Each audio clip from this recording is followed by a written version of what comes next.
It feels like just yesterday I was counting down the days until April 10th, 2020 for the long-awaited release of Final Fantasy VII Remake. From the bombastic initial reveal in 2015 to the E3 2019 trailer that finally revealed the release date in our first look at Tifa Lockhart, Final Fantasy VII Remake has been a game I've thought about almost daily for over a decade. What was once an impossible dream quickly became reality, and Square Enix's grand remake was revealed to be bigger than anyone could have ever thought possible. I adored Final Fantasy VII Remake upon release. The beautiful graphics, incredible choreographed cutscenes, satisfying hybrid combat, and out-of-this-world soundtrack are only a few of the highlights. Fast forward to 2021, and the enhanced Final Fantasy VII Remake Intergrade only made the experience better on PlayStation 5.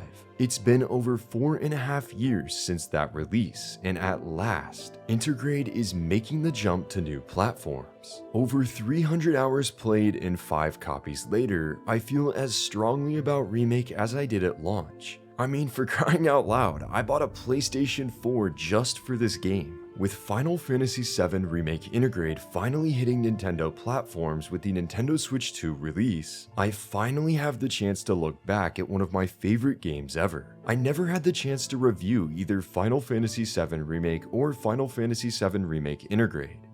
So I'm thrilled to dive into what will ultimately be looked back upon as the start to the most ambitious remake ever made.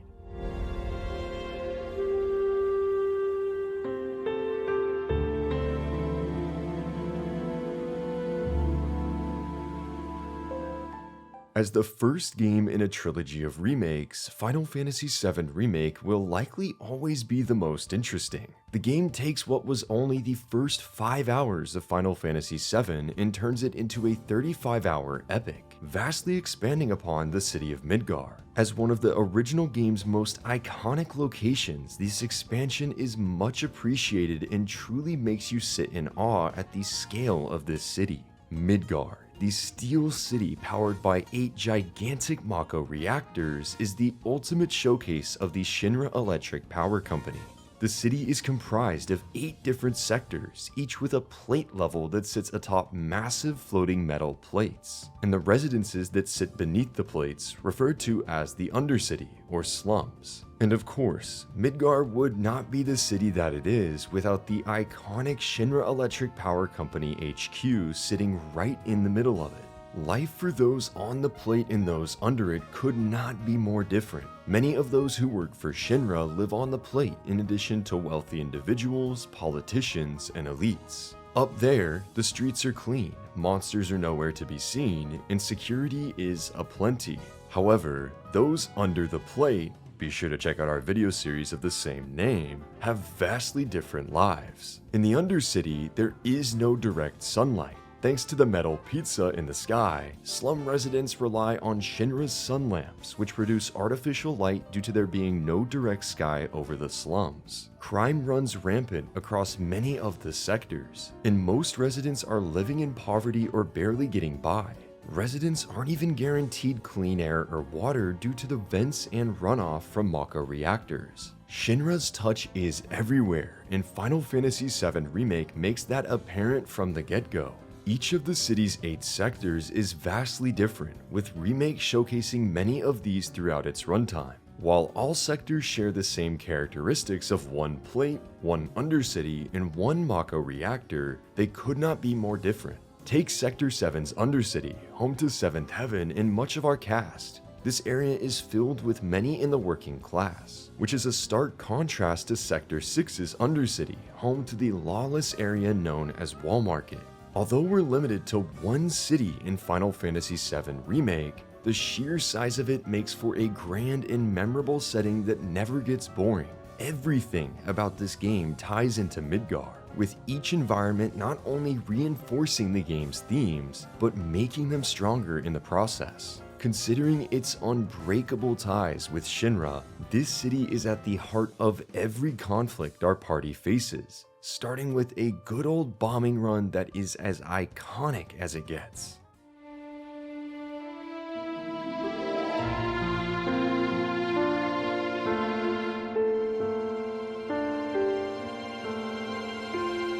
Cloud Strife is one of the most recognizable protagonists in the entire medium. The spiky-haired hero has seen his fair share of appearances over the years, even starring in Super Smash Bros. Ultimate on Nintendo Switch, alongside the one-winged angel himself, Sephiroth. Following what was said to be a one-time mission, Cloud Strife quickly finds himself intertwined with the fates of Avalanche, which include his childhood friend Tifa Lockhart and the loud and proud Barrett Wallace. Together, alongside other members of Avalanche, Jesse, Biggs, and Wedge, the group picks a fight with Shinra over the company's use of Mako energy, which is said to be the lifeblood of the planet. The planet is dying, and unless someone stands up to the Shinra Electric Power Company, there may not be a planet left to fight for. As the fight against Shinra continues, Cloud also encounters a mysterious girl known as Aerith, who spends her days picking flowers and selling them to locals in Sector 5. Almost as if by fate itself, Aerith becomes entangled in Avalanche's quest against Shinra, with the Flower Girl revealed to hold a key connection to the planet and the lifestream. And while all of this occurs, Shinra's legendary war hero Sephiroth, long thought to be dead, lurks in the background. As the party journeys throughout Midgar, it quickly becomes clear that the fight against Shinra is only the beginning. The story of Final Fantasy VII is both timeless and unforgettable, with Remake delivering a powerful expansion of the original tale. The party's eventual departure from Midgar occurred only a mere 5 hours into the 1997 game, but Final Fantasy VII Remake stretches this to a 35-hour narrative. The original plot points are still here, with countless new ones interwoven to create a much-needed expansion of the game's opening location. Packed in with this version is also Episode Intermission, a 2-chapter story that occurs during the events of the main game. This entirely new episode for the remake follows Yuffie Kisaragi as she arrives from Wutai in search of a secret materia located inside Shinra HQ. She's joined by Sonon Kusakabe, and the two's journey packs in many references to the compilation of Final Fantasy VII.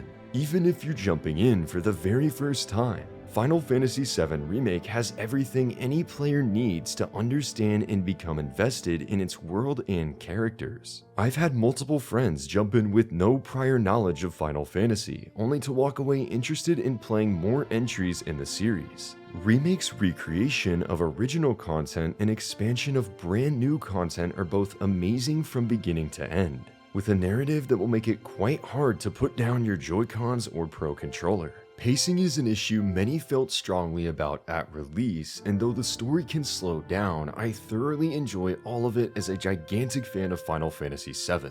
I appreciated seeing new areas we never got to see in the original game, and although some of these are slow, especially chapters leading up to major story events with puzzles and bosses to fight, I do still feel they're quality content. Players invested in Midgar and the cast will likely appreciate these extra chapters as extra character and world building in the end.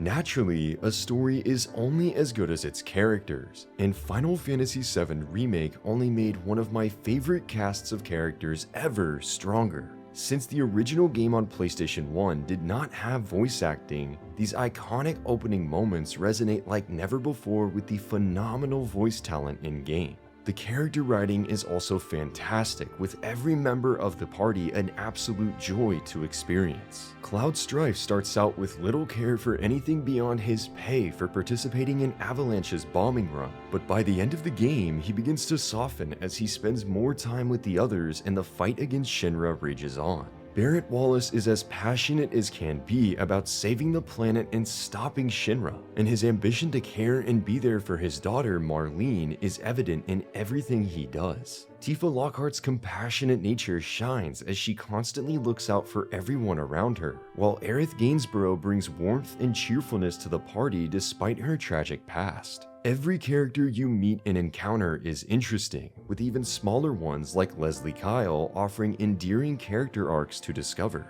Beyond the main story, Final Fantasy VII Remake Intergrade features a total of 26 different side quests. I've always felt that these were just alright, and this has not changed with the Switch 2 release. You'll find some interesting stories here and there, but generally the flow and structure of these is just not that interesting. The quality of side quests, or odd jobs as they're known in-game, does get a little better as the game progresses, but do not expect to be blown out of the water like we were in Rebirth. To this day, I still find it incredible how the story and voice of each character is exactly as I'd imagined it when I played the original game. From personalities to the biggest story moments, Remake captures everything that made the original characters so beloved.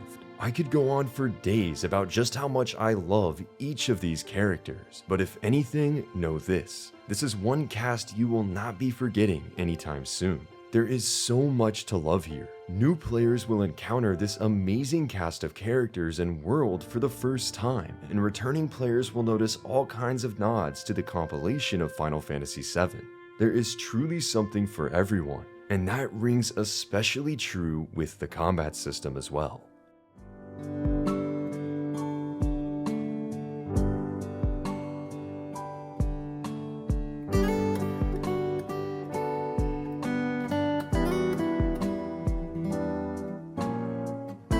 As a remake, many expected Final Fantasy VII Remake to follow the original in an almost one-to-one way. While the developers followed the original game's story with a few major tweaks here and there, including vastly different encounters with Sephiroth and of course the concept of whispers, combat was turned on its head into an hybrid action combat system equipped with turn-based ATB abilities and commands. The result is still what I consider today to be my favorite combat system of all time. Combat runs in real time, with up to 3 party members available in each battle. You can switch between each character freely with the simple press of a button. Every character has a vastly different fighting style that fits their abilities and weapons from the original game. You'll likely recognize many attack names and skills. As a general practice, you're able to chip away at enemies with your standard attack, and each attack you land builds a small piece of your ATB meter. Each character has 2 ATB segments, and once one is filled, you can unleash an ability or cast a spell. To make a move with ATB, you'll open the command menu, which slows down time to a crawl, allowing you to make a strategic, almost turn-based decision. Cloud, Tifa, Barret, and Aerith are all playable in Final Fantasy VII Remake, with Red 13 available as a non-playable party member and Yuffie as a playable character in episode intermission. Each character's abilities differ, and the dozens of materia available allow you to be strategic and equip party members with different spells. All 5 playable characters in Remake Intergrade are such a joy to play as, with satisfying fast-paced movesets that rarely get old. No character is useless, especially if you know what you're doing with builds. Despite its action-oriented approach, Final Fantasy VII Remake demands strategy. You cannot simply rush in, click random ATB abilities, and win with ease, unless you're on a lower difficulty. But even then, thinking about your equipped materia on each character can be critical, especially when you need healing in a pinch or aim to assess an enemy to learn its weaknesses. Additionally, with multiple abilities available in the ATB menu, you must carefully consider which is best in your current situation depending on enemy type, positioning, and more. If that's not enough, plenty of depth is here to keep combat-hungry players engaged for the long term. Equipment opens up experimentation with different armor, weapons, and accessories. You can upgrade weapons using SP, boosting your stats and/or changing how the weapon functions. Numerous status effects can also momentarily shift combat. Characters even have unique abilities that can be activated, such as Cloud's Punisher mode, which deals heavy damage at a cost of vastly decreased speed.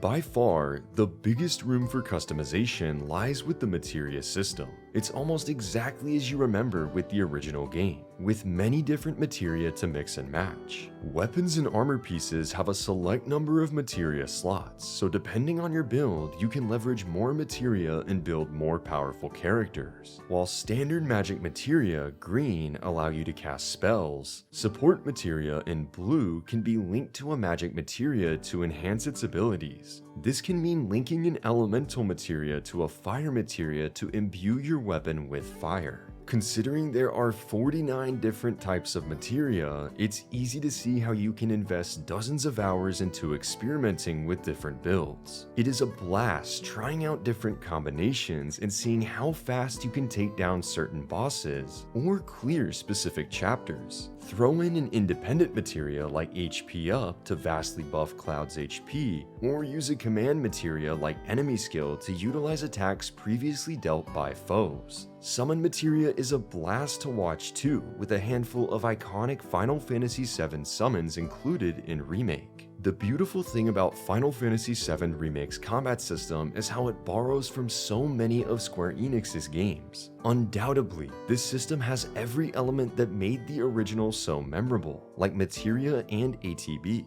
However, take the fast-paced combat of Kingdom Hearts, the stagger mechanic from Final Fantasy XIII, and even the pieces of Chrono Trigger's approach to ATB, and you get one of the most satisfying combat systems ever made. Truthfully, it's been fun to revisit Remake all the way through to look at the evolution Rebirth made on its combat formula. I adore the combat here, but areas like aerial combat and the lack of synergy moves quickly become apparent when returning. It speaks to the strength of this combat system and the development team that something so fun still had so much room to grow. And honestly, I expect that the third game in this trilogy will continue to innovate even further on this combat system.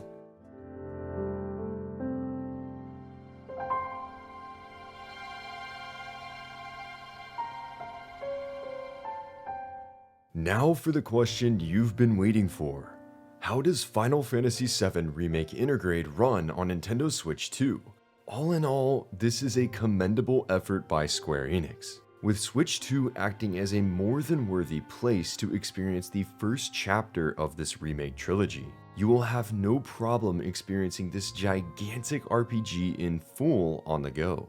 Before diving into Switch 2, I want to take a second to discuss how beautiful this game is. The Final Fantasy VII Remake series has some of the most gorgeous visuals on the market, with incredibly detailed character models, expressive animations, and otherworldly cutscene choreography. I was impressed on PS4, I was blown away on PS5, and Rebirth improved in ways I wasn't sure were possible. Not everything about Remake was perfect visually, but it is truly a beautiful game. I also cannot praise the audio enough. With over 370 tracks of music composed across Intergrade, there is so much variety that it is almost impossible not to sit and listen in awe. Dozens of composers and arrangers contributed to this behemoth of a soundtrack, with numerous brand new tracks and many incredible new arrangements of Nobuo Uematsu's legendary 85-track soundtrack. Voice acting, as previously stated, is also outstanding, with excellent performances all around that bring life to all characters. Everything on the audio side is just as wonderful as the visuals are.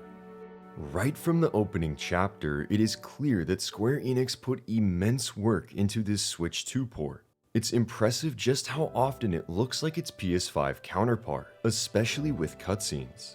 Many times, I felt that when pausing a cutscene, you genuinely have a tough time telling apart the two versions. That's not to say that there isn't a difference, there definitely is, but it is so minuscule in certain scenes. I think that's a huge compliment to the state of this game on Switch 2. This is Final Fantasy VII Remake Intergrade as you remember it. The updated lighting is present, as are other updates and features packed in with Intergrade. Character models look great, as do environments. However, as you might and really should expect, this version of the game does not look one-to-one with the premium PS5 or PC versions. Gameplay textures are where most players will notice small concessions made as part of the Switch 2 port. For the most part, this game looks fantastic whether in docked mode or handheld. I spent approximately 40% of my testing time in handheld mode, with the remaining 60% in docked mode. I never once felt like the game was blurry, low resolution, or jumbled on the screen. However, there are some visuals here and there that fall flat, likely due to the console's limited memory bandwidth. One example that stuck out to me was in Chapter 8 when traversing the rooftops with Aerith. As we hopped from building to building, I started to notice some extremely low resolution textures every once in a while, and these stick out if you're really looking for them. This is not extremely common throughout the whole game, but it is worth pointing out that you might encounter some textures that do not look nearly as good as the rest of the game does. Considering these are rare and feel out of place, I'm wondering if it could be a bug, but I cannot verify that. Don't worry though, our door friend at Stargazer Heights looks absolutely wonderful. Outside of this, the main graphical faults you will encounter on Switch 2 are a slight aliasing edge or grainy overlay on textures. These are both results of the DLSS or Deep Learning Supersampling technology that upscales a game from a lower resolution to a higher one using machine learning. This is possible thanks to the NVIDIA T239 SoC that powers the Switch 2, as DLSS is a native NVIDIA technology. This is far more powerful than anything available with standard console FSR, and it's evident that DLSS did some very heavy lifting. When looking around the environment, it's not uncommon to see an almost grainy checkerboard pattern slightly appear on certain textures. I did not find any of these to be too offensive, but they are there and visible if you look hard enough. Sometimes traces of this will appear in cutscenes as well, and these are the ones I kind of expect casual players to potentially notice. Character model's hair has also seemingly been treated with DLSS upscaling, so there are some instances of hair looking a little grainy depending on the angle of the camera in either gameplay or during a cutscene. It's an unfortunate drawback of the technology that was made as a sacrifice for a stable frame rate and maximum visual fidelity. And in all honesty, considering how minor it is, I'm perfectly okay with it. Skyboxes were an area I was very interested in checking out. To capture the gigantic scale of Midgar and not render each of the plates out and just waste resources, the team relied on these pre-rendered skyboxes to paint the scenery beyond your current sector. If you played the PS4 release, you'll remember that Chapter 15 in particular rendered out as a blurry mess. Switch 2 holds up much better in that regard, with skyboxes that, while lower resolution than PS5, still look mystical and pull you right into the city of Midgar. The skybox in Chapter 12's pillar sequence did look slightly blurrier than any other in this port, but I vividly remember feeling the same on PS5. Regardless, rest assured that the immersion is kept in this critical area on Switch 2.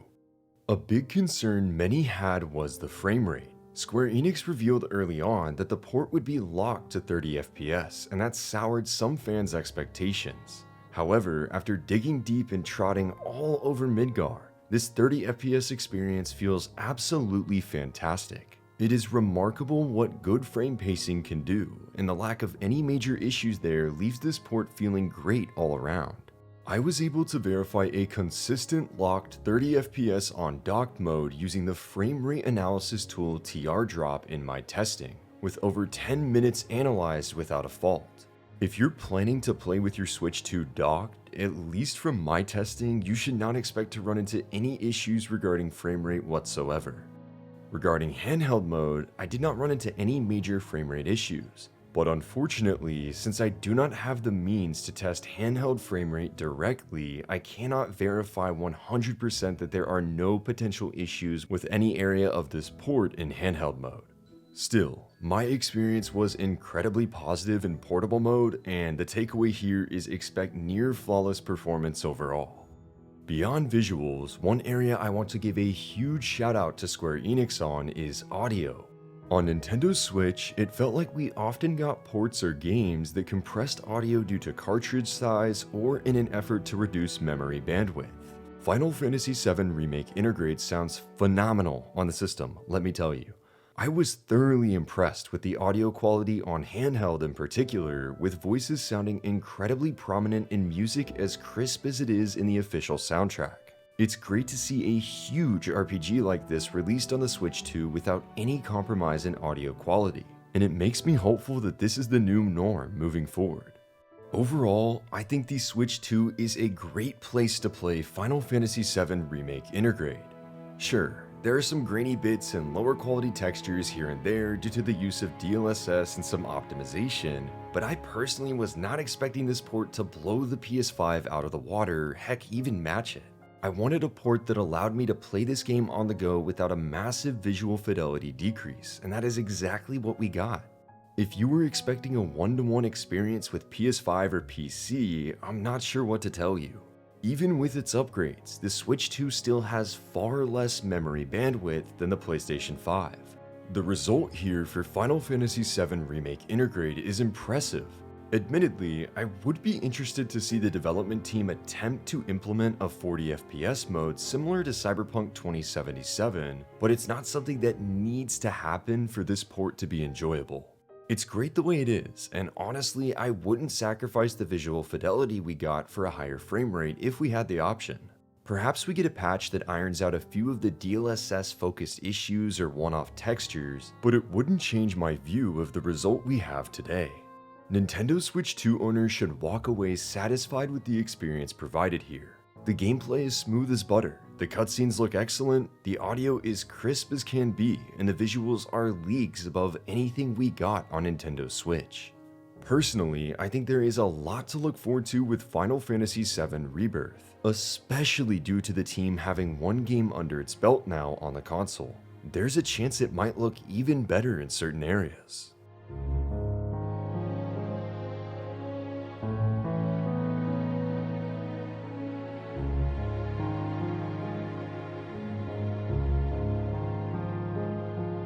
Final Fantasy VII Remake Intergrade is one of the easiest recommendations I can make.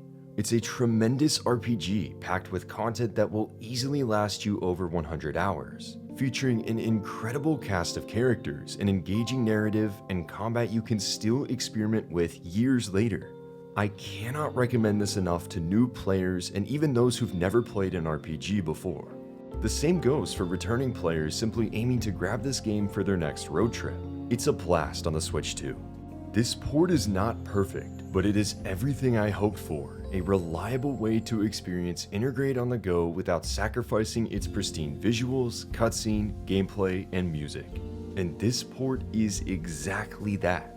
Some minor visual gripes are present, but it's nothing that will distract you from the experience or make it lesser than what you could get on PS5 or PC. If you've yet to experience one of Square Enix's best games of the last decade, there's never been a better time to hop in.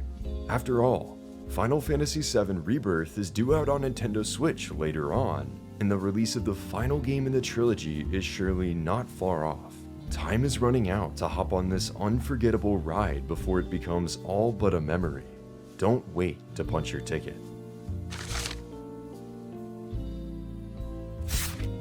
Final Weapon is giving Final Fantasy VII Remake Intergrade a 4.5 out of 5.